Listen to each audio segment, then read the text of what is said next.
बलूचिस्तान भर की तरह सिब्बी में भी मैट्रिक के इम्तिहानात जारी हैं। इम्तिहानात में हज़ारों तलबा हिस्सा ले रहे हैं। सिब्बी शहर में इम्तिहानी सेंटर्स में नकल की रोकथाम के लिए सख्त इंतजामात किए गए हैं।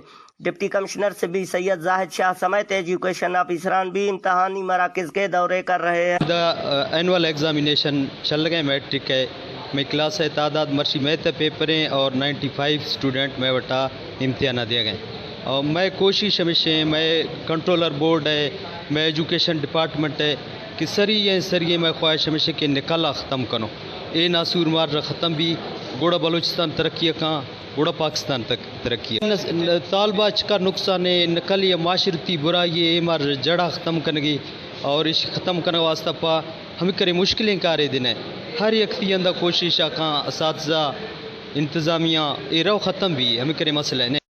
सेंटर सुप्रीडेंट का कहना था कि इम्तहानी मराकज़ में सिक्योरिटी के सख्त इंतजामात किए गए हैं। नकल जैसी नासूर का खात्मा लाजमी है। नकल की रोकथाम में वालिदैन भी अपना भरपूर किरदार अदा करें ताकि हमारे मुस्तकबिल के मेमार मुल्क की तरक्की में बढ़ चढ़ कर हिस्सा लें। कैमरामैन जाकिर बलोच के साथ अल्लाह यार डोम की वश न्यूज़ सिब्बी।